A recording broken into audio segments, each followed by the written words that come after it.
Have you seen UV sanitizing light appliances that tout all these really great benefits, that they're germicidal and disinfecting and sanitizing? Or maybe you've seen some lights for sale that have this similar claims. Have you considered maybe adding them to your arsenal of beauty hygiene strategies? My name is Diana. I'm a makeup artist. UV-C lights have gained a lot of traction in social media. I've looked at a number and I find it super confusing. So I did a little digging. I came up with some things and I'd like to share it with you. I'm not an expert in the field. I'm just a self-proclaimed beauty nerd. So I hope this will help you out. I'm going to cover some different categories in this video. And one is just understanding what is UV-C light. Is it dangerous? Are there benefits to using it? Does it have a history? How is it produced? It has an exposure time on the surface of an object. So what is that dose? Or what can we understand it to be? Do we even get a proper answer to that? And what would we be looking at if we were looking at a particular appliance, what features it would have? And then I want to run through a few practical things just to help develop your critical thinking and challenge you, and we can apply common sense to some of the searches we might make in this quest for finding this wonderful germicidal appliance, just using light and not using any harsh chemicals. So I'm going to start off talking about what is UV-C light, and I'm going to be borrowing a lot of this information from a company, Ultraviolet Devices Incorporated, and it's UVDI. I'm going to put two links down below for some references, and that's the first one. The second one is Bigclivedotcom, and he spells it D-O-T-C-O-M, spells it out, and I'm going to get to that later, but he's the other reference. Really cool gentleman, takes stuff apart, gives, knowledgeable, factual comments on things. So first, starting with our Ultraviolet Devices Incorporated website. They explain UV basics, and they do a really great job at it. And they actually make these devices, so they're in a position to talk about it. So ultraviolet light, that's the UV on the C part. And there's 4 types. So there's UVA, UVB, UVC, and UVV. UVA and UVB are ones that we probably hear the most about. If you get a bottle of sunscreen, it protects against the UVA and UVB damage that can be caused, because those are the ultraviolet lights that actually come into Earth's atmosphere. They actually hit the Earth. UVC doesn't hit the Earth. It stays outside on the ozone layer. UVC is it's UV vacuum, and it produces ozone. That's all we need to know about that. And the reason I even mention these other types of ultraviolet lights, because they have properties and they are used in ways that people have attributed to UVC. So if you're on a website, or there's a seller or a manufacturer and they're making certain claims, you can know, like, hey, wait a minute, it's UVA lights that are, black lights, or cure, gel nail polish, UV or for tanning, or UVB they use for psoriasis therapy. It can cause cancer. It gives you a sunburn. And UVV can produce ozone, and sometimes people attribute that to UVC light. So it's important to know that UVC light is none of those things. UVC, its main thing that it's known for is providing a germicidal therapy. And they say germicidal, and there's a lot of words that are thrown around. I mean, it's just basic to understand. UVC light, it can be germicidal, but the biggest thing you need to remember, it doesn't necessarily kill things. It may, but it deactivates them or destabilizes them, that they can't proliferate. They work really great on viruses, a little less great on bacteria, but often effective. And they've actually been used to sanitize or disinfect or purify air, water, surfaces. They're used in hospitals today. And this is something that's also important to know. Why are they even being used in hospitals? They're used as an adjunct, like an additional type of step after they've cleaned, after they've sanitized a patient room after it's been used, or an operating room after it's been used. So, you know, these UV-C lights, they are not meant to clean. We clean with soap and water. We can disinfect with other chemical products. In the beauty realm, there's different products. As a makeup artist, one of our big things that we should always be carrying is 70% alcohol. So, you know, this is something that would be an adjunct product. So that's something to keep in mind. So, and just to also remember, they're not as effective with molds and fungal spores. Can be, not always as effective. When they are used in water treatment in a contained unit, they can help with maintenance, but they don't necessarily go into a disastrous situation and fix everything. So, but they're generally, you know, not really great at that. So even though they are used in water features and things like that, it's just something to keep in mind. In this process, in the beauty process, if we're wanting it to be against like mold or fungus on our products, it's not a good bet. And you shouldn't have those things on anything in your kit. Or if you're not a makeup artist, you should never have anything that has those properties on your personal beauty tools, appliances, products, whatever. So moving on. Most commercial UV-C lamps are categorized as a low pressure mercury lamp. So if you've ever been in an industrial setting, they have these long tube lamps like these fluorescent lights. They kind of look and operate the same. They have some different properties, but they kind of look and operate the same. And as I said, they're low pressure mercury. So they have a tiny, tiny bit of mercury to make them work.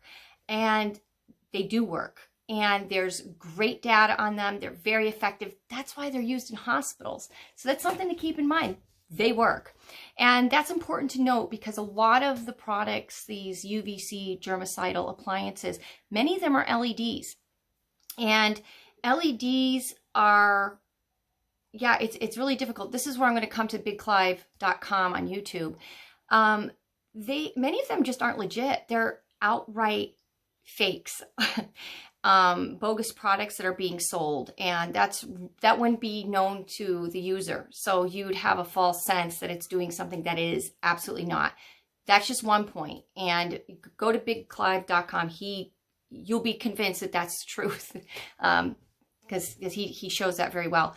Now, the second point is that the UV-C technology with LEDs, the data just isn't there, and there could be lots of reasons for it. I'm not saying it doesn't work. I'm just saying the data isn't there like with these low pressure mercury lamps. So it's just something to consider. Some of the LED UV-C lights are legit and they work, but you just have to keep in mind you don't always know.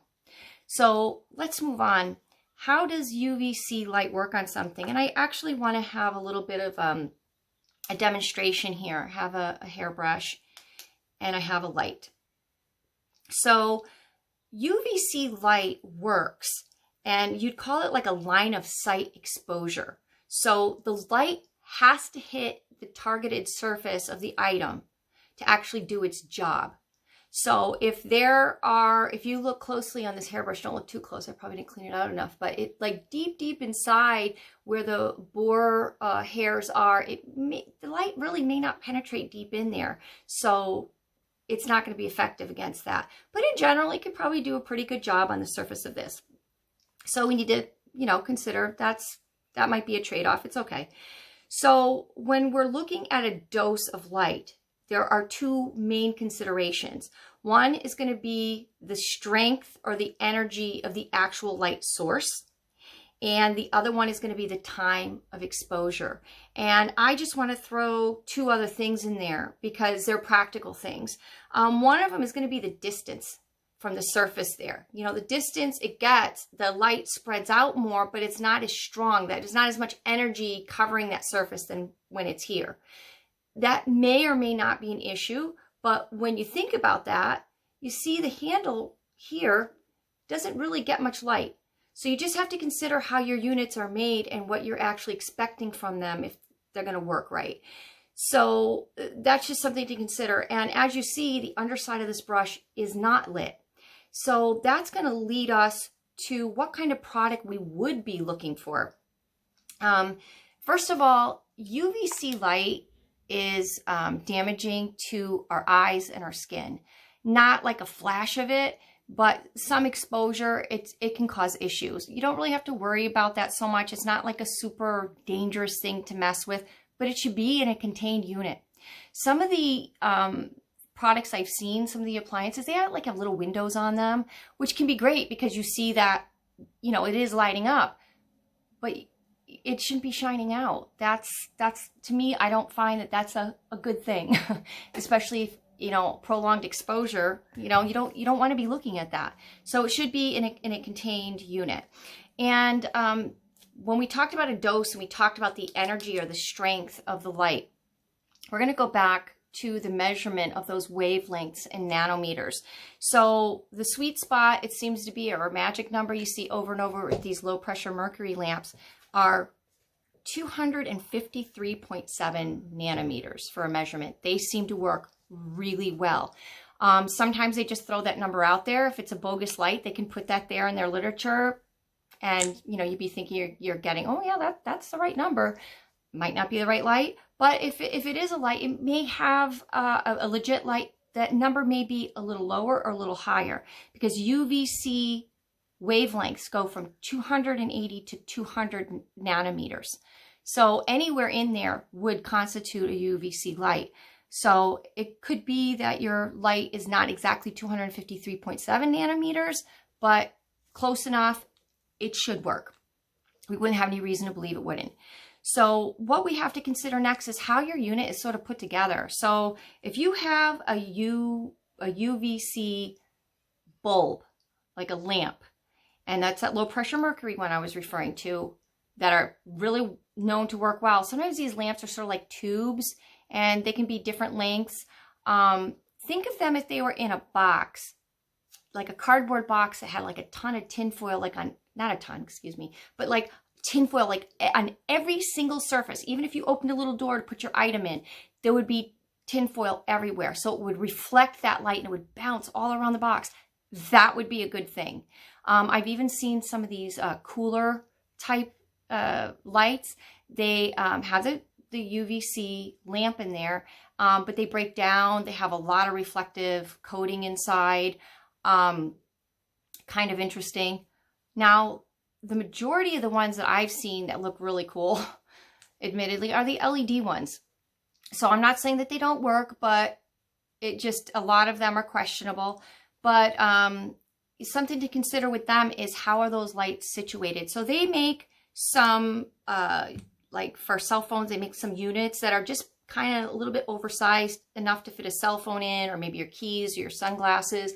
And it just depends how they have those lights arranged. Maybe the instructions are you have to flip your item because they only have lights on the top. So you have to give those considerations. You know, if you look at the item and they show a picture and only has lights on top, well, maybe you want lights on bottom and top, because then you just have to do one exposure time.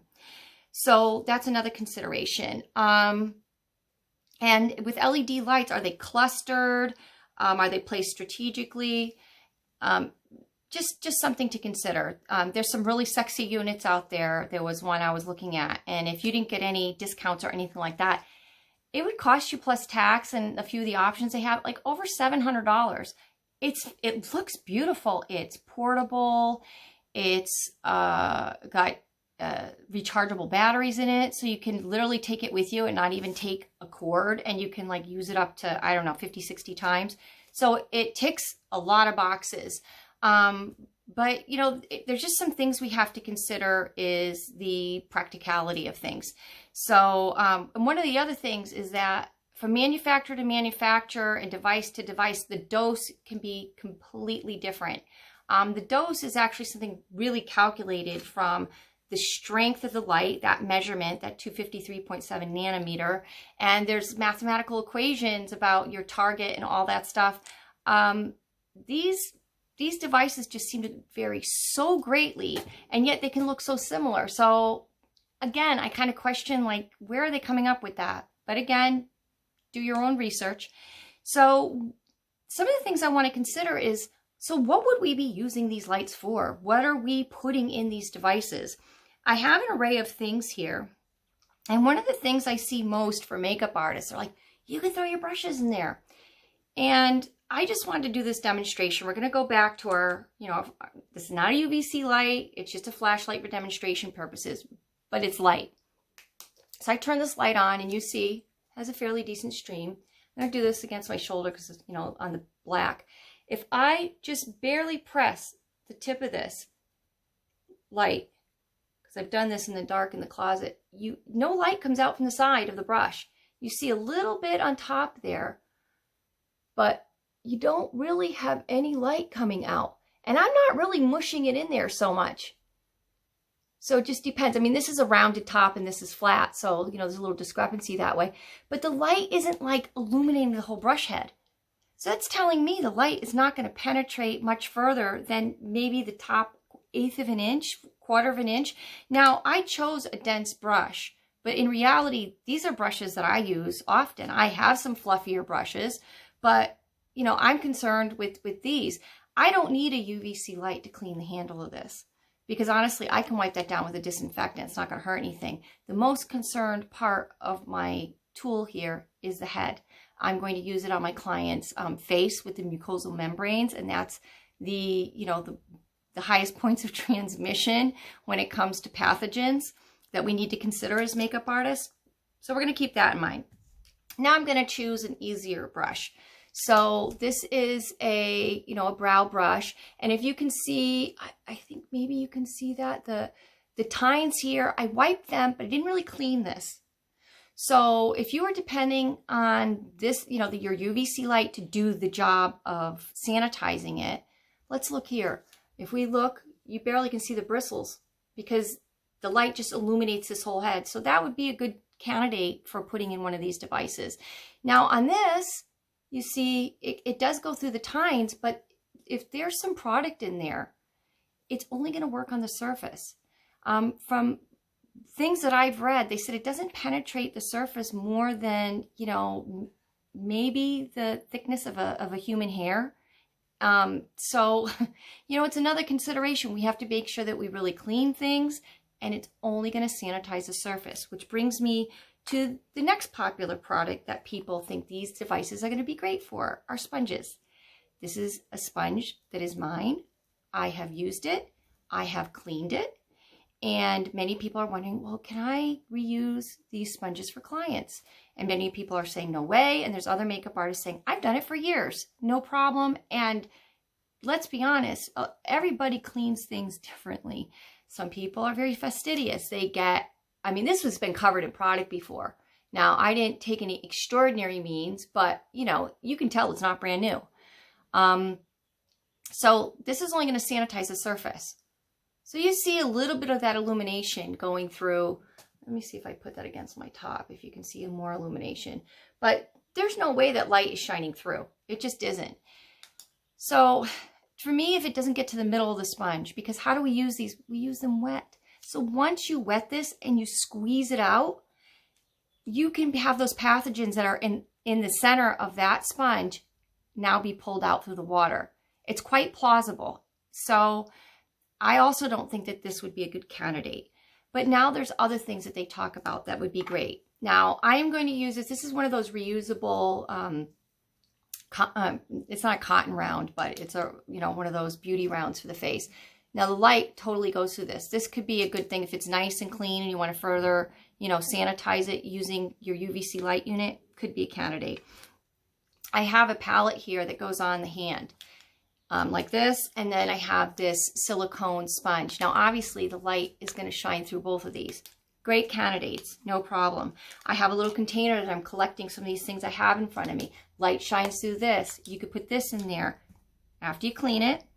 So that could be a good candidate. Now we have something like this. Obviously no light shines through, but it's so thin, you can put it, flip it, you can treat it on both sides. So you could use it for that. The other thing that they're really talking about is makeup. So I have two palettes in front of me. This one is a cream palette, and this one is a powder palette.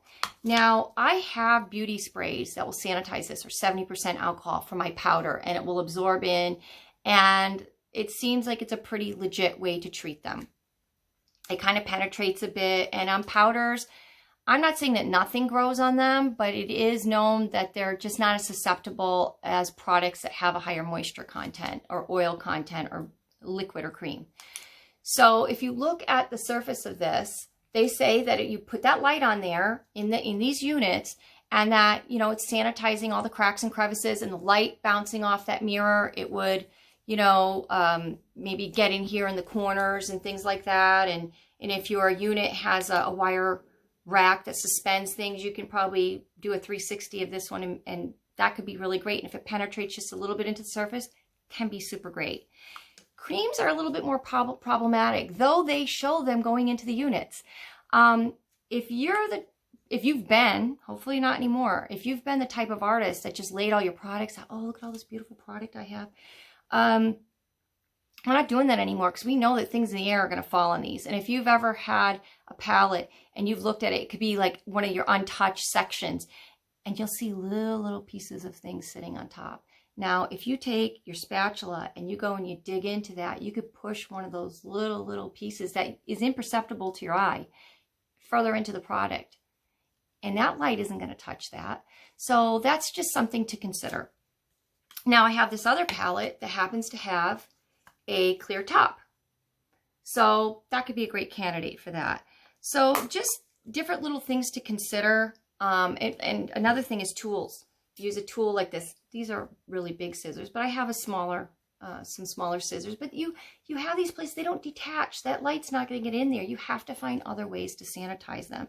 So for me, the way I would sanitize these items effectively would certainly, I wouldn't be depending on a UV-C light for that.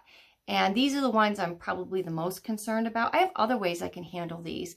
I have disinfecting sprays. I have my 70% alcohol. Of course, I'm going to wash them first and make sure that they're clean.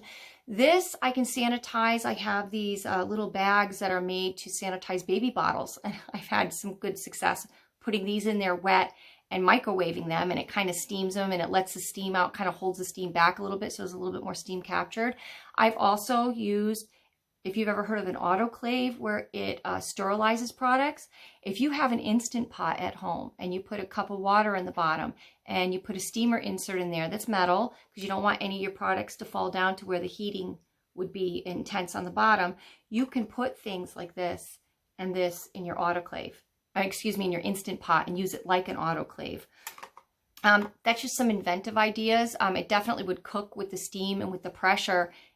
It really would sanitize them even within. So bottom line, you should not be reusing these on clients for yourself. And so I sanitize mine that way, but I'm not doing it for clients. So it's just some things to consider. And I hope this helped you. I hope that maybe you can make a decision. Bottom line is I just bought a UV-C light, and it's going to be a DIY project. I bought it on high recommendations from a salesperson that makes these lights for hospitals. And I got a good lead on one. And I'm not here to promote those things, and I'm not here to talk against companies or different strategies. It's just right now in a time when people are trying to rethink how they can go back to work, like makeup artists, because we work in a very intimate industry, shelling out a lot of money for things that may not be effective when there's other ways to manage it. I just don't see that being smart right now. But let's see what the future holds. We can use our critical thinking and, you know, try to be successful at what we're doing. Thank you so much for listening. And if you have any questions, you know, put them in the comments below, and have a great day. Bye.